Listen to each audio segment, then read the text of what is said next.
downfall. Linda was never the good witch. Gossip and spreading rumors will be your downfall. She threw her into the dead ditch.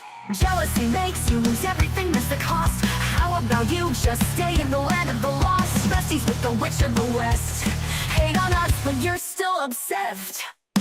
Getting you to be the big bad villain, babe, go get a psychoanalysis. Because I know I'm one in a million, but it's fine, I'll be your protagonist. You're talking too much, we can all hear your whispers. Calling us wicked is a little insulting. You gave them to her, but you can keep the rest with birds. Thought you were a girl's girl, but that's just disgusting. You can call me the bad witch, but I'm not the snitch. So tell me which is which?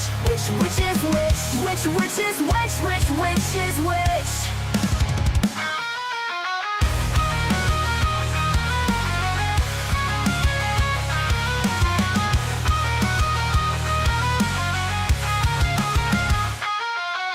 Mirror on the wall, who's the saddest one of all? Glenda was never the good witch.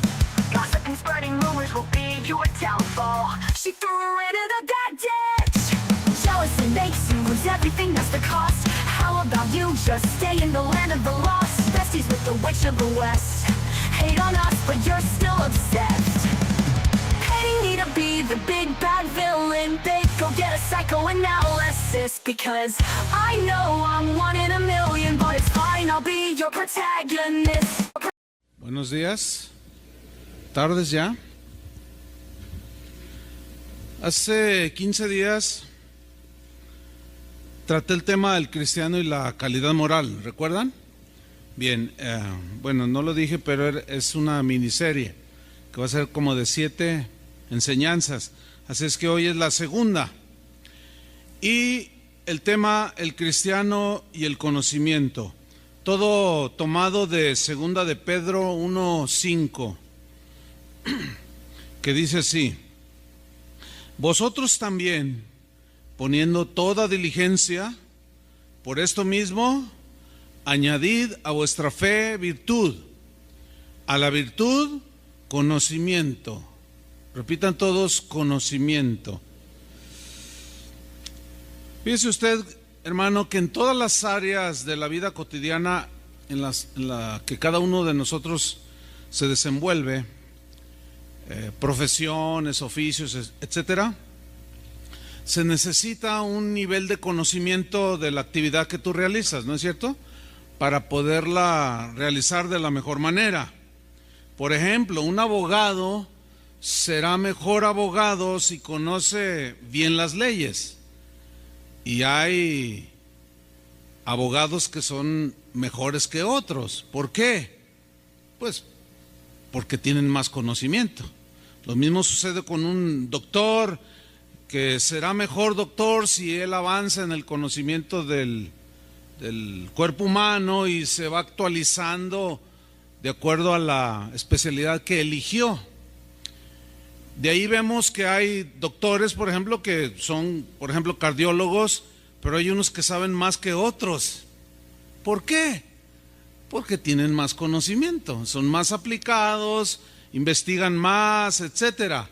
Lo mismo sucede, por ejemplo, con un mecánico, que él será mejor mecánico si conoce el funcionamiento de los autos, pero también tiene que irse actualizando, porque va avanzando la tecnología en los automóviles, de manera que un mecánico que empezó hace 30 años y se puede jactar de tener experiencia, pero no se actualiza, y un día le llevan un Audi y, oye, está fallando. Entonces lo empieza a revisar. ¿Cómo no va a fallar? Le dice, si no tiene carburador.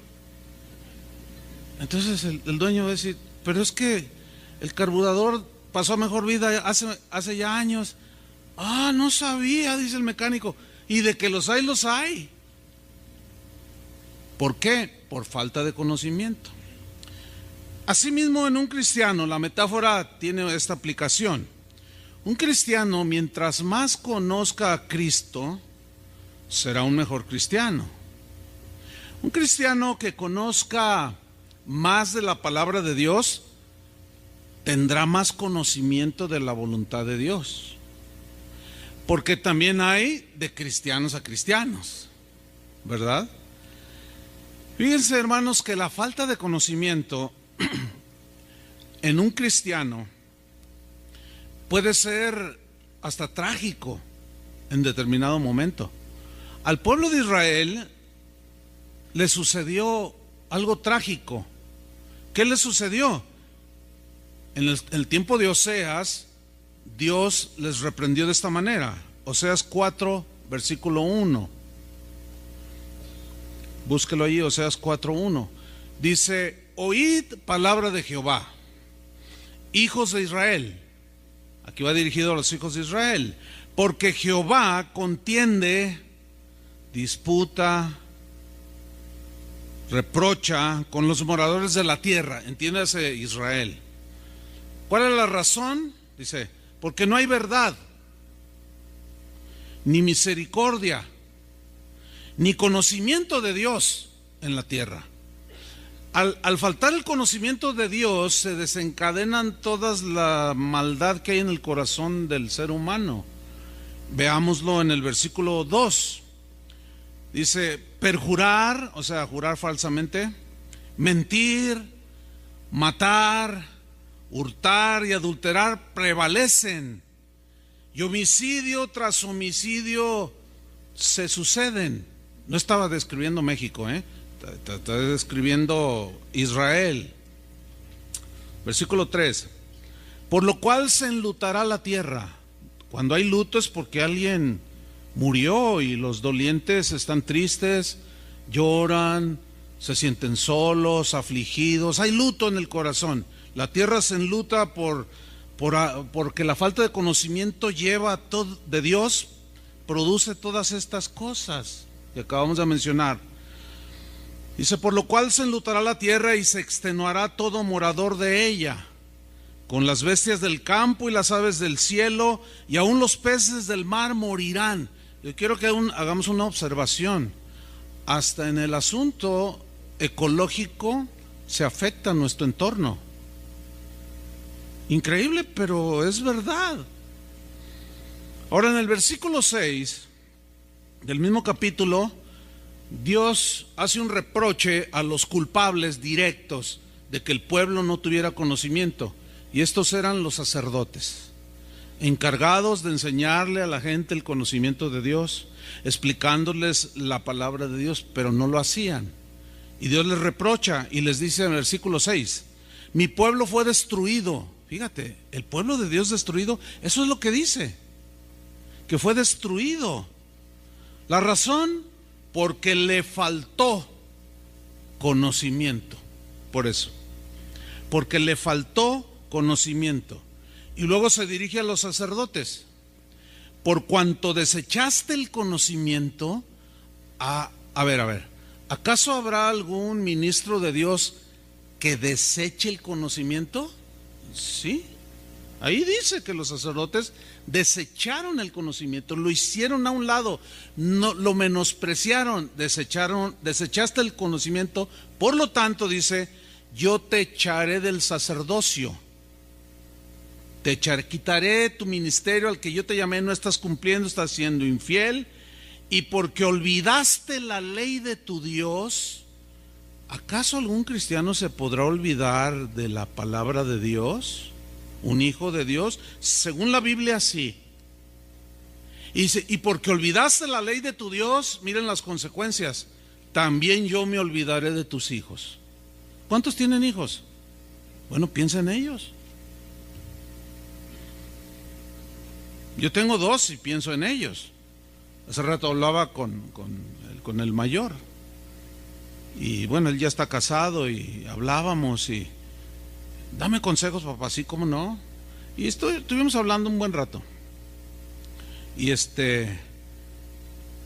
yo veo a mis hijos y digo: qué tremendo. Si yo desecho el conocimiento, si yo no me aplico en el conocimiento, Dios se va a olvidar de mis hijos. ¿Sí? Eso es algo tremendo. Por eso el apóstol Pedro nos instruye en 2 de Pedro, capítulo 1, versículo 5, el texto que leímos: vosotros también, o sea, nosotros los creyentes, puesto que Jesús ya hizo su parte en la cruz, ¿Quieren revisar el aire acondicionado, los encargados de mantenimiento? Porque veo que están soplando y como ya no me llega, no sé si lo apagaron. Y de por sí se me duermen y luego con calorcito pues sale peor la cosa. Pero no vaya a ser que yo también me quede dormido parado. Entonces, como Jesús ya hizo su parte, bueno, Él espera que nosotros hagamos la nuestra, ¿sí?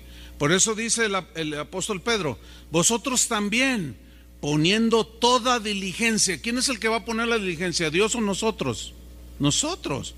Pónganle, añádanle a su fe, que es la confianza que ahora tenemos en Dios. Hay que añadirle, hay que alimentarla para que crezca y se fortalezca. Añádanle a su fe virtud, que ya vimos hace 15 días, que habla de calidad moral, actos respetuosos, honrados delante del Señor. Añadid a vuestra fe virtud, y a la virtud, ¿qué hay que añadirle? Conocimiento. ¿Quién lo va a añadir? ¿Dios o nosotros? ¿Quién va a leer? ¿Dios o nosotros? Nosotros. ¿Quién va a estudiar? ¿Dios o nosotros? Nosotros. Ahora, cuando nosotros nos vamos a la etimología de la palabra conocimiento, nos encontramos que el término griego es gnosis, que se traduce simplemente conocimiento. Pero ¿qué es gnosis? O a qué, ¿cómo lo define? ¿Qué define esta palabra como que se traduce por conocimiento? Miren, en el lenguaje griego hay dos palabras que están muy ligadas entre sí, que son prácticamente como gemelos, pero siameses. Si quitas uno, se muere uno, o se mueren los dos, ¿sí? Esas dos palabras, o esos dos siameses, uno es la palabra griega Sofía. Sofía es una palabra griega que significa sabiduría. Y la sabiduría que habla la Biblia, habla del conocimiento de las cosas divinas y humanas. O sea, el conocimiento de las cosas divinas, quién es Dios, cómo es Dios. Entonces eso te va dando sabiduría para saber cómo dirigirte con Dios, cómo hablarle, cómo reaccionar con Dios, ¿sí? Pero también sus efectos, o sea, ¿por qué Dios, qué sucede? ¿Por qué Dios permite estas cosas? No lo entiendo, pero entonces ahí pedimos sabiduría, y la sabiduría nos ayuda a entender por qué Dios obra de esa manera. Pero el gnosis, que es el conocimiento, nos permite, escúcheme bien, analizar para tomar la mejor decisión. O sea, tú tienes un conocimiento, un mecánico tiene conocimiento del auto, un doctor del cuerpo humano. Entonces, en base a ese conocimiento, toma la mejor decisión de cómo operar, de cómo entrar allí para sanar algún desperfecto en el cuerpo humano o en un automóvil, qué sé yo. Bueno, el conocimiento nos ayuda a nosotros, los cristianos, a andar conforme a la voluntad de Dios, porque sabemos cuál es su voluntad. Nos ayuda a un actuar honorable, y esto redunda en una vida que agrada a Dios. Los seres humanos, los cristianos, como seres humanos, tenemos nuestras circunstancias muy particulares, ¿sí? Y la sabiduría nos da la habilidad, la destreza para aplicar el conocimiento en esa situación particular. Algo muy común que se da, que no debería de darse, pero se da, es que hay gente que le gusta estudiar, tiene mucho conocimiento, pero no tienen sabiduría para aplicar el conocimiento. Saben mucho, pero no tienen sabiduría para lidiar con las cosas cotidianas, pero conocen un montón de la Biblia. Es que esos siameses que son sabiduría y conocimiento, los separaron. Fíjese, algo que he notado a través de los años, sobre todo en las esposas de varones, que les da por estudiar y escudriñar y tener conocimiento, y eso está bien, pero no tienen sabiduría para aplicar el conocimiento. Y dicen, ay, mi marido sabe un montón de la Biblia, pero no sabe tratarme. Sabe un montón de la Biblia y no sabe cómo solucionar los problemas de nuestros hijos. Y siempre me manda a mí por enfrente, pero sabe mucho, tiene mucho conocimiento. Y se da unos agarres en internet con los teólogos allí. Dice, pero no trata bien a la gente, o sea, no se comporta bien como debería de hacerlo. Santiago, en su carta, nos habla referente en el contexto es de las pruebas, las tentaciones, las pruebas que nos afligen por diversas razones. Dice, si alguno tiene falta de sabiduría, pídasela a Dios. O sea, ¿sabiduría para qué? Para saber cómo lidiar con las circunstancias que se van presentando en nuestra vida cotidiana. ¿Quién de nosotros no tiene situaciones problemáticas en la familia, en el hogar? Todos. Y para cada situación en particular se requiere una sabiduría que nos va a ayudar a aplicar el conocimiento que la Biblia nos revela, que nosotros tenemos que acumular, por ejemplo, sobre la familia, el trato entre esposos, la educación a los hijos, cuando se van presentando situaciones problemáticas que afligen el corazón. ¿Quién de los que están aquí no tiene problemas en su trabajo?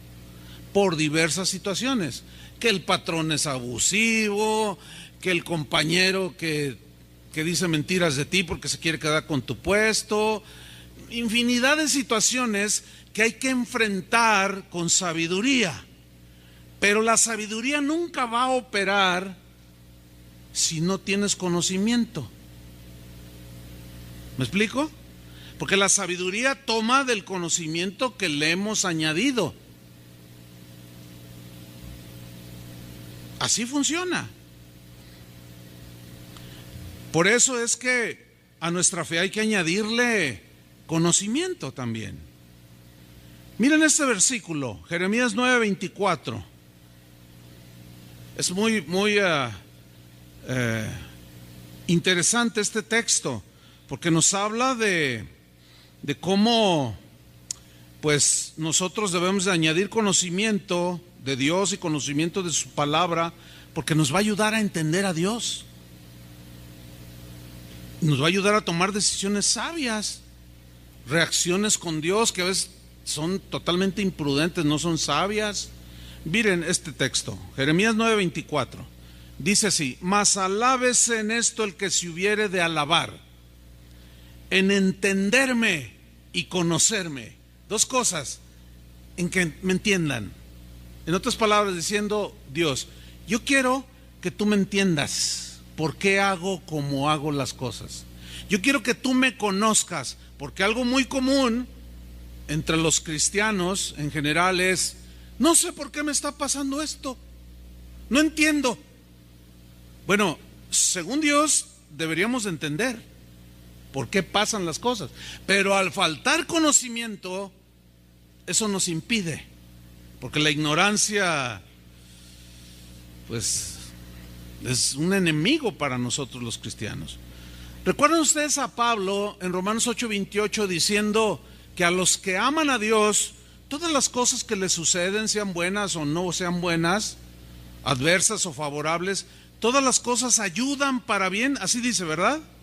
Significa que al final de esa circunstancia, Dios en su infinita sabiduría lo va a usar para a la postre, al final, hacernos un bien, algo provechoso para nosotros. Sin embargo, hay cristianos que pasan alguna situación y dicen: es que no entiendo por qué. Y alguien con más conocimiento le dice: no te preocupes, hermano, acuérdate que la Biblia dice que los que amamos a Dios, ¿amas a Dios? Claro. Acuérdate que la Biblia dice que los que amamos a Dios, todas las cosas, buenas o malas, nos ayudan al final para bien. Es que no entiendo por qué me pasó a mí. Entonces es difícil. Por eso es que tenemos que añadir conocimiento de Dios a nuestra fe. Porque el que tiene este conocimiento le pasa alguna situación y dice: Señor, ¿qué me quieres enseñar? Qué diferente. Otros discuten con Dios, otros se pelean con Dios. Y algunos, que pues, no serán muchos, pero uno que otro, hasta le dice al Señor: no, ¿sabes qué? Ahí nos vemos, voy a agarrar mi rollo porque pues tú no me ayudas. Al contrario, mira, antes de yo ser cristiano estaba mejor que ahora, no entiendo. Y tú dices: ay, Dios mío, es muy complicado, es muy difícil que un cristiano que no va añadiendo cada día en su vida conocimiento pueda tener acciones y reacciones que agradan a Dios. Es muy difícil. Por eso el apóstol dice: añádanle a su fe virtud, y a la virtud, ¿qué? Conocimiento. Entonces dice: alabes en esto el que se hubiera de alabar, en entenderme y conocerme, que yo soy Jehová, que hago misericordia, juicio y justicia en la tierra, porque estas cosas quiero. Hay cosas que el Señor quiere hacer y hay cosas que Él no quiere hacer. Y el conocimiento nos ayuda a entender a Dios, por qué quiere y por qué no quiere.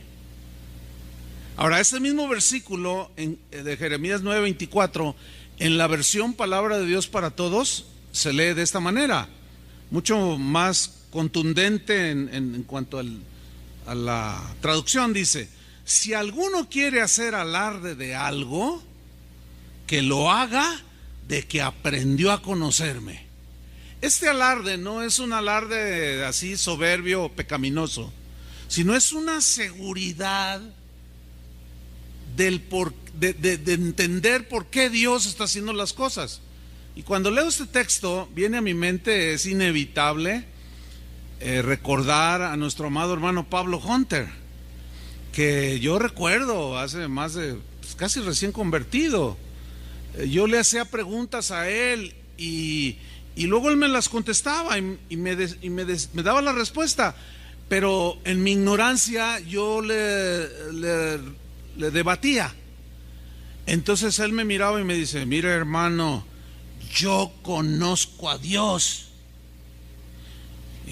Ay, hermano, pues o sea, me dejaba, lo decía con tanta seguridad: Dios obra de esta manera. Es que no entiendo. Lee, busca, porque ahí está escrito por qué Dios hace las cosas como las hace. Tienes que crecer en conocimiento, me decía el hermano.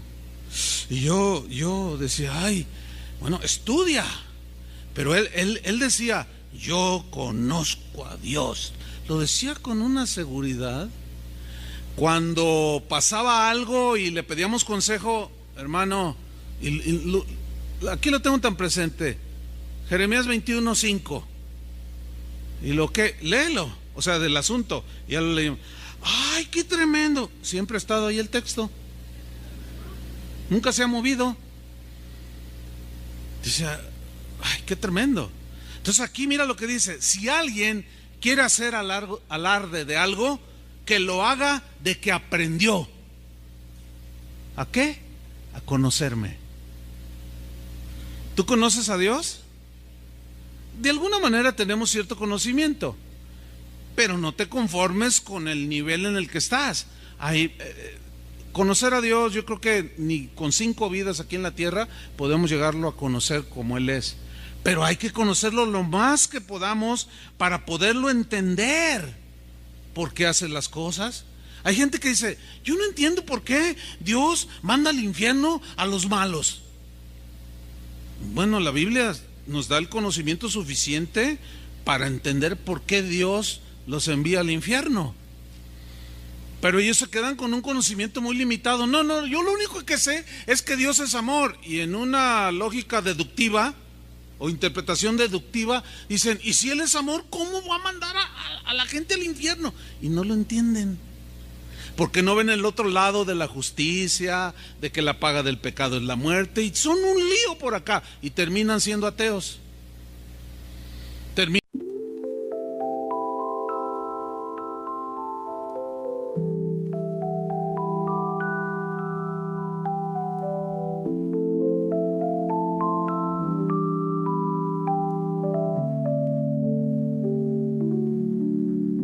Somebody saw a story.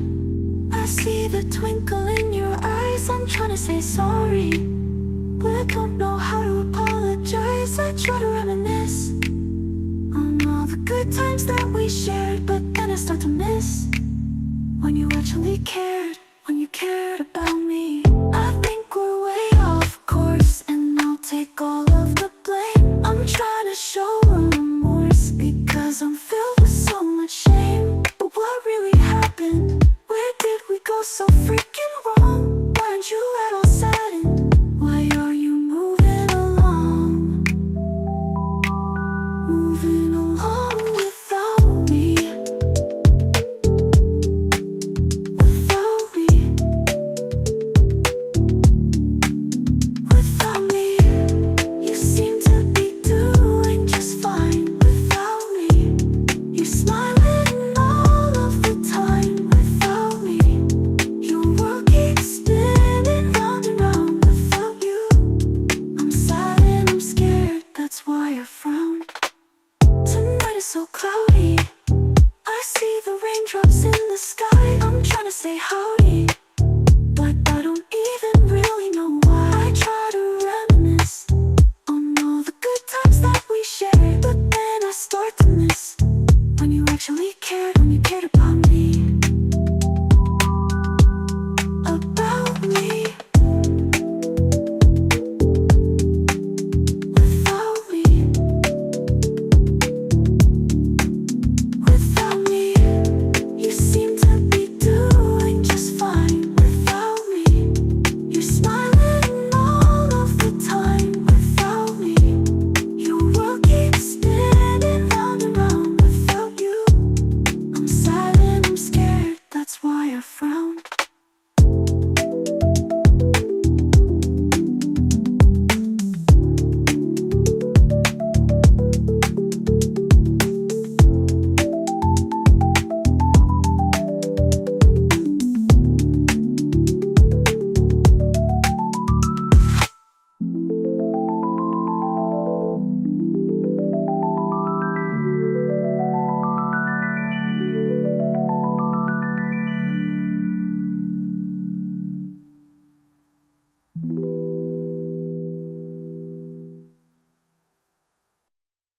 Terminan burlándose de Dios o despreciando a Dios.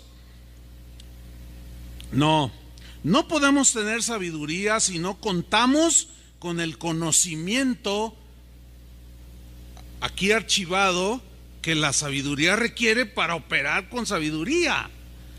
Es como una computadora. Si usted le mete un software o lo carga, entonces usted ya le pide información. Por ejemplo, yo tengo la Biblia en mis dispositivos, ¿sí? Entonces, si yo quiero usar la Biblia en mi celular, que tengo aquí ahorita funcionando como cronómetro, y quiero oír el Evangelio de Juan, y digo, a ver, Evangelio de Juan, y por más que le pique, si no está la aplicación, no me va a leer nada. La sabiduría no va a poder operar en un cristiano que no tenga cargado el conocimiento, porque si no, ¿cómo? No engrana ahí el asunto. El conocimiento y la sabiduría pues son como siameses, como decía al principio, que no debemos separar por ningún motivo, porque pues los primeros siameses que la historia registra los quisieron separar y se murieron, no había la tecnología, ¿verdad? Ahora ya parece que ya pueden ser separados. Pero fíjese, déjeme darle un dato importante respecto al conocimiento. En la iglesia del primer siglo, la iglesia apostólica, surgió un enemigo que dañó las vidas espirituales de muchos creyentes que se reunían en las comunidades cristianas, así como esta, pero estamos hablando del siglo primero, segundo y tercero. Bueno, ¿qué surgió? Surgió un enemigo contra el cual todos los apóstoles lucharon y se llamó gnosticismo. La raíz es gnosis, que significa conocimiento. Pero ¿qué es el gnosticismo? El gnosticismo es una doctrina, es una filosofía de pensamiento que tiene unas revolturas entre religiosas, esotéricas y que derivan en la herejía. Esto se desarrolló durante los primeros tres siglos del cristianismo, y el gnosticismo prometía a sus seguidores que les brindaba un conocimiento intuitivo, pero lleno de misterios, de revelaciones secretas de las cosas divinas, que según ellos, ese conocimiento de las cosas secretas les daba la salvación. Pero eso anulaba el sacrificio de Jesús, porque no necesitas a Cristo para encontrar la salvación, ni el perdón de tus pecados, sino hay que buscar el gnosis, el conocimiento elevado, reservado solamente para unos poquitos. ¿Dónde he oído eso? En la actualidad se sigue manejando mucho gnosticismo. El gnosticismo, entre otras de sus enseñanzas, que era precisamente lo que atacaron los apóstoles, sostenía que la materia, en este caso el cuerpo humano, es intrínsecamente malo, por lo que los gnósticos miraban que hacía la gente con sus cuerpos. Y decían, no, la materia es mala, pero el espíritu que habita en este cuerpo es intrínsecamente bueno. Por lo tanto, deducían ellos, es imposible que Dios se haya encarnado en un cuerpo humano. Por eso negaban la encarnación del Hijo de Dios. Y con ese gnosticismo herético se enfrentaron los apóstoles. Y la primera y la segunda carta que escribió el apóstol Juan, la razón de esas dos cartas fue para contrarrestar el gnosticismo, que negaba que Jesucristo se había encarnado. Por eso Juan también en su evangelio dijo, en el principio era el verbo, y el verbo era con Dios, y el verbo era Dios, y este verbo se hizo carne y habitó entre nosotros, tomó forma humana.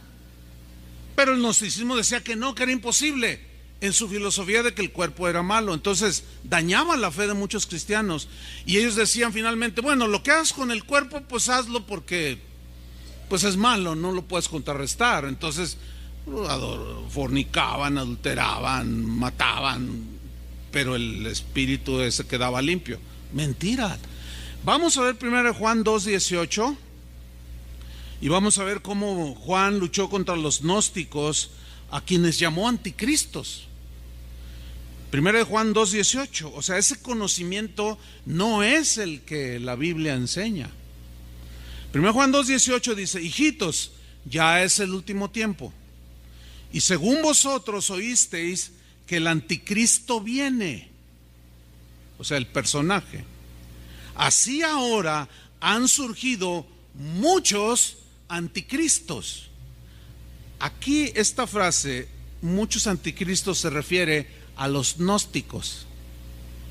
Ahora, ¿qué significa anticristo? Dos palabras ahí yuxtapuestas. Anti es contra Cristo. O sea, todo lo que Cristo enseña estaban en contra. Lo que el conocimiento de Dios revelado en las Escrituras enseñaba, ellos lo contradecían por su supuesto conocimiento más elevado. Entonces el apóstol Juan les llama anticristos.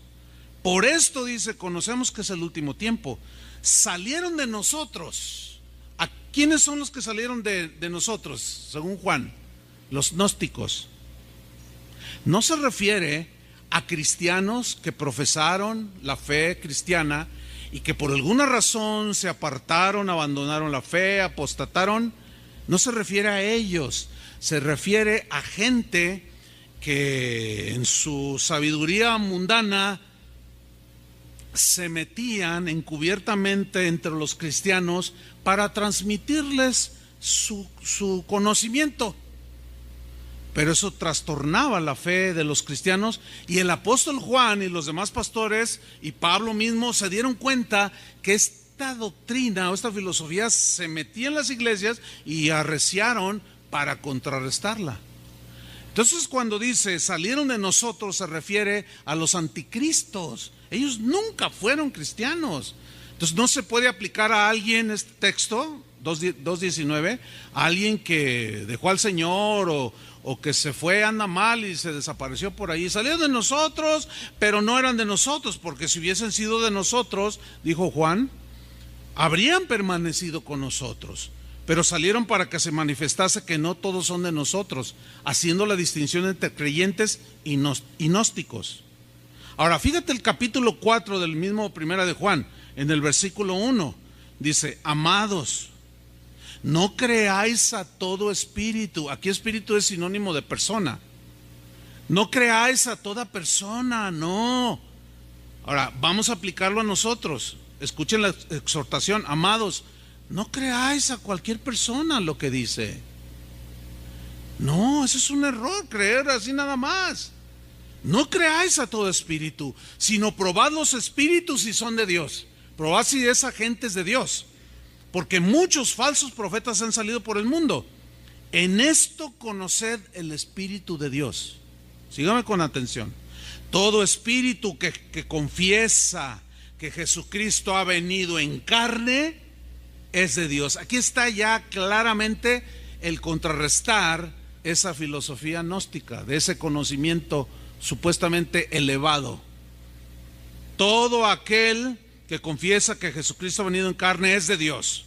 Y todo espíritu, todo aquel que no confiesa que Jesucristo ha venido en carne, no es de Dios. Y este es el espíritu del anticristo.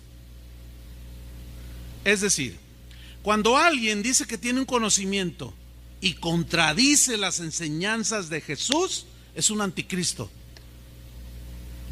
Y ese conocimiento se puede meter en el nivel de gnosticismo.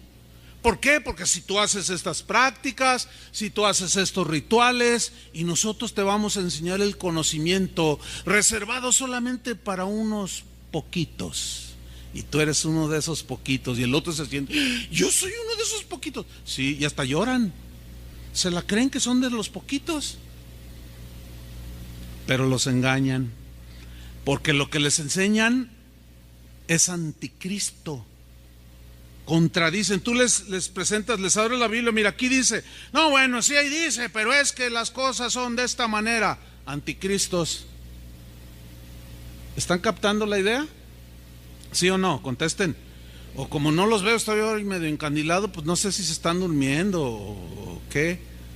¿Están aquí? Muy bien. Entonces termina el versículo 3. Y este es el espíritu del anticristo, el cual vosotros habéis oído que viene y que ahora ya está en el mundo. O sea, el que está en el mundo es el espíritu del anticristo. Es esa actitud de contradecir a Cristo. Y ese conocimiento lo cataloga, al ser de tipo religioso, lo cataloga como gnosticismo. Son otros pensamientos, son otros evangelios, son otro conocimiento. Ese no es el conocimiento que nosotros debemos adquirir. Ahora, nada más para ahondar un punto más aquí, el apóstol Pablo también luchó contra el gnosticismo y le dijo a Timoteo en 1 Timoteo 6:20, léalo conmigo, dice, oh Timoteo, le dice, guarda lo que se te ha encomendado. ¿Qué se le había encomendado? El evangelio, el pensamiento de Dios, los argumentos de Dios, las ideas de Dios, las buenas nuevas de Dios. Guárdalo celosamente, significa eso de guardar, evitando las profanas pláticas sobre cosas vanas y los argumentos de la falsamente llamada ciencia. Aquí ciencia, si tú vas al griego, es gnosis, se refiere al conocimiento.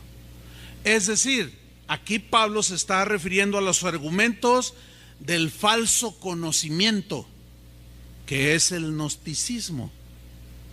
¿Están captando? Ok. Versículo 21. La cual, o sea, esa ciencia, ese gnosis, profesando algunos que fueron contaminados, ¿qué les sucedió? Se desviaron de la fe. O sea, le añadieron conocimiento, pero conocimiento que se originó en mentes humanas, no en la mente ni en el corazón de Dios. Ese conocimiento, hermanos, es anticristiano, es anticristo.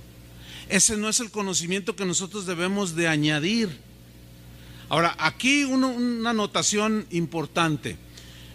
Mire, una vez yo escuché a un predicador que dijo, no, nosotros en nuestra iglesia no mandamos a nuestros hijos a estudiar, ni para doctores, ni para físicos, ni para nada, porque la Biblia dice, la falsamente llamada ciencia, no se refiere al conocimiento de la investigación, el descubrimiento, no se refiere a eso, se refiere al gnosticismo. Cuando yo oí eso, dije, qué triste. Digo, qué triste que alguien como los sacerdotes del Antiguo Testamento, supuestamente puestos para enseñar al pueblo, den una interpretación tan plagada de ignorancia. Aquí ciencia todavía, inclusive en ese tiempo, no se tenía el concepto de ciencia como lo es el día de hoy. Se refiere al gnosticismo, al falso concepto de conocimiento, a eso se refiere. Ahora, entremos de lleno hacia cómo nosotros podemos obtener el conocimiento verdadero de Dios y de su palabra. Les voy a compartir 6 maneras en que nosotros podemos obtener conocimiento para añadirlo a nuestra fe y seguir creciendo. Número 1, por el oír. Sí, por el oír. El conocimiento llega a nuestras vidas por el oír el mensaje. ¿Se acuerdan que Pablo dijo, ¿cómo invocarán a aquel en el cual no han oído? Hay que oír. Miren, llevo 37 minutos hablándoles. En 37 minutos ustedes han escuchado, han oído. Ya obtuvieron cierto grado de conocimiento. Ahora ya saben hacer ciertas distinciones en lo que yo desarrollé. Bueno, ¿cómo lo obtuvieron? Oyendo, escuchando. Por eso es importante no dormirse, ¿verdad? Porque si te duermes, pues te perdiste y luego, pues, camarón que se duerme, ¿cómo dice? Se lo lleva la corriente, y la corriente del mundo, y el que se va a la villa, no, ese es otro, ese no tiene nada que ver. Por consiguiente, hermanos, miren, por ejemplo, yo no conocía la obra de Jesús, no conocía las buenas nuevas de Jesús para mi salvación, hasta que no las oí de alguien que me habló. Entonces las oí, y ahí yo conocí lo que Jesús había hecho en la cruz del Calvario. Por el oír, entonces, es que vamos adquiriendo conocimiento. Y es de suma importancia en nuestra vida oír la palabra de Dios. Porque aún después de nacer de nuevo, de llegar a ser hijos de Dios, es necesario seguir oyendo la palabra de Dios. Porque esta, cuando la oímos, nos trae tanto beneficio. Por ejemplo, hace rato que cantábamos, nosotros procuramos cantar la palabra de Dios, ¿sí? Entonces, ¿cuántos de ustedes venían así, pues con los afanes de la vida y con los problemas, que la enfermedad, que el problema con el hijo, y de pronto empezaste a alabar a Dios, que es la palabra cantada, y empezó a llegar a tu corazón, y se empezó a animar tu corazón? Al principio algunos aplaudían así como entre que, híjole, Señor, estoy en una prueba bien difícil, y cómo me cuesta alabarte. Pero a medida que lo ibas haciendo, las palabras te iban penetrando, aunque van dirigidas a Dios, y eso consoló tu corazón. ¿Sí perciben esto cuando adoran al Señor? Cuando oyen el mensaje ya se ha cantado, predicado. Por supuesto, entonces es de suma importancia escucharlo, porque recibimos consuelo, alimento espiritual, guía, ¿sí? Y finalmente tenemos salud espiritual. Ahora bien, para oír, Dios diseñó las cosas de esta manera. Él diseñó lo que nosotros llamamos la comunidad cristiana, o el grupo de creyentes que tienen a Jesús como su Señor. Diseñó lo que nosotros llamamos la iglesia, que somos nosotros, no es tanto el edificio, sino nosotros, y reunirnos para oír la palabra de Dios. Hay una amonestación en Hebreos capítulo 10, versículo 25, que dice, no dejando de congregarnos. Mira, últimamente por todos los abusos que ha habido de pastores hacia los congregantes y viceversa, y toda la situación que está viviendo en muchos lugares en las iglesias, hay cristianos que ahorita están diciendo así: yo creo en Jesús, pero no creo ni en iglesias, ni en comunidades, y tampoco creo en pastores. Pregunta, ¿es correcto ese pensamiento? No. Porque el hecho de que hay abusos y autoritarismos y muchas cosas no anula lo que Dios dijo. Ese es otro asunto. Entonces aquí nos dice, no dejando de congregarnos. ¿Para qué nos congregamos? Para adorar a Dios y oír su palabra. Dice, no dejando de congregarnos como algunos tienen por costumbre. Hoy viene, en 3 domingos no se para, después llega a la mitad de la predicación y luego ya lava un poquito su conciencia y se va y viene al otro domingo, pero luego a los 5 domingos siguientes ya no viene. O sea, tiene una mala costumbre. Y como en esta congregación solemos hacer los mensajes así como ligados para que haya una explicación exhaustiva sobre un tema, pues si por ejemplo, si yo doy esta miniserie de 7 enseñanzas y oye 2, y si oye la tercera, va a decir, ¿qué está diciendo? No entiendo nada. Pues echa un sueñito. O está todo distraído y dice, es que no entiendo. Oye, ¿de qué está? No, es que en las 2 pasadas dijo esto. Pues no vine. ¿Y por qué no vino, hermano? Usted sabe, ¿no? Jugaron las Chivas. Bueno. No, dice la exhortación, no dejando de congregarnos, como algunos tienen por costumbre. No dejen de congregarse. Es de vital importancia que un cristiano se congregue en la iglesia donde Dios lo plantó. Tiene el cristiano que ser un asiduo congregante. Eso es lo que enseña la Biblia. De manera que si alguno es inconstante, comprométase, pero es por su propio bien. ¿Se acuerdan de bueno, antes de decir este pensamiento, déjenme terminar el texto. Dice, sino exhortándonos, y tanto más cuando veis que aquel día se acerca. ¿Qué significa aquel día se acerca? ¿De qué está hablando aquel día se acerca? De que Cristo va a venir. Exhórtense. Eso es lo que yo estoy haciendo ahorita. Usted lo está escuchando. Usted lo está analizando si lo que estoy diciendo está correcto bíblicamente. Y todos asienten, dicen, pues sí, ahí dice, está bien. Bueno, ahora usted necesita comprometerse, porque cada día que pasa es un día menos para que Cristo venga. ¿Cuántos lo están esperando? Bueno, Jesús un día puso una parábola de 10 vírgenes, ¿recuerda?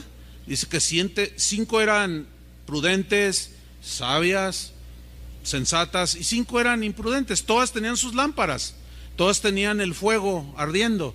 Y eso habla de la vida que da el Señor, de lo que Él pone. Pero ¿quién tenía que añadir aceite a las lámparas?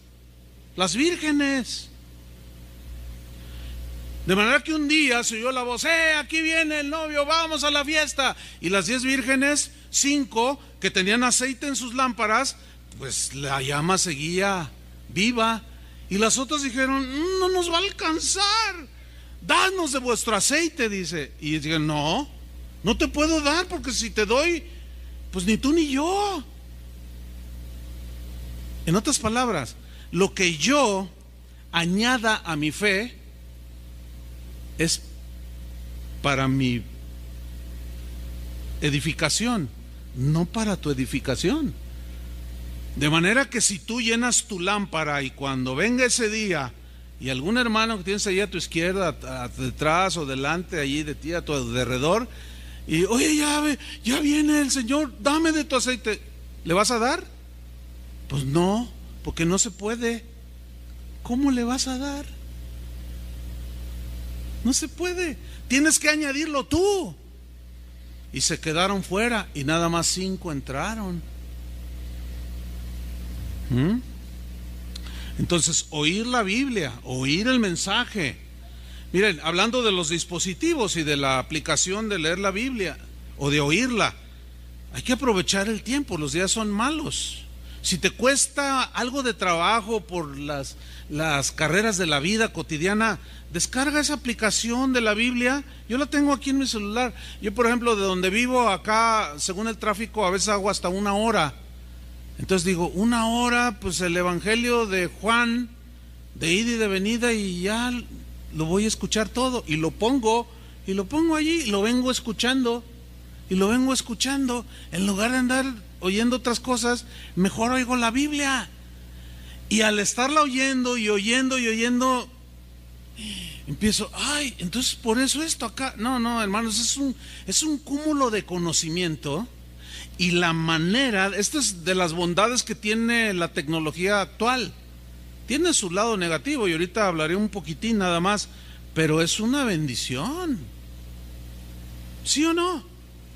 De manera que, hermanos, escuchen, oigan predicaciones, sí, pero aquí viene una voz de alerta.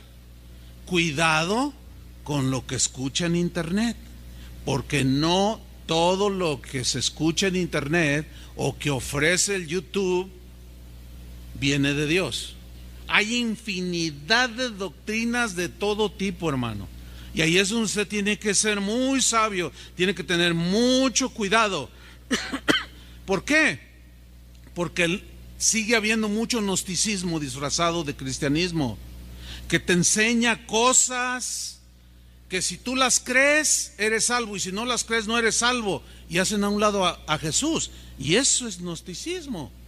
Miren lo que sucedió, para que vean un ejemplo en la Biblia, en Hechos 17, cuando Pablo y Silas llegaron a una población llamada Berea, se encontraron allí a un grupo de judíos, los cuales cuando oyeron el mensaje de Pablo, recibieron la palabra, pero miren lo que hicieron, aquí está el sustento bíblico. Hechos 17:10 dice: inmediatamente los hermanos enviaron de noche a Pablo y a Silas hasta Berea, o sea, los enviaron a predicar. Y ellos, habiendo llegado, entraron en la sinagoga de los judíos. Ellos eran judíos y entraron a la sinagoga. Y dice el versículo 11 que esos judíos eran más nobles que los que estaban en Tesalónica, pues recibieron la palabra con toda solicitud. Aquí la palabra nobles no significa de nobleza de rango de sangre azul y estrato social elevado. No. Aquí nobleza significa receptividad. Eran más receptivos que los judíos en Tesalónica. Sus sentimientos hacia Dios eran más sincera, más abierta a escuchar la revelación de la palabra de Dios. Entonces dice, estos de Berea, o los bereanos, eran más receptivos y recibieron la palabra con toda solicitud. Pero ellos hicieron algo de lo cual les traemos una gran lección, e ilustra perfectamente lo que yo les estoy compartiendo acerca del oír. Ellos oyeron a Pablo, recibieron, pero ¿qué dice que hicieron? Escudriñando. ¿Qué significa escudriñar? Escudriñar significa examinar algo de manera exhaustiva. Otro significado es escarbar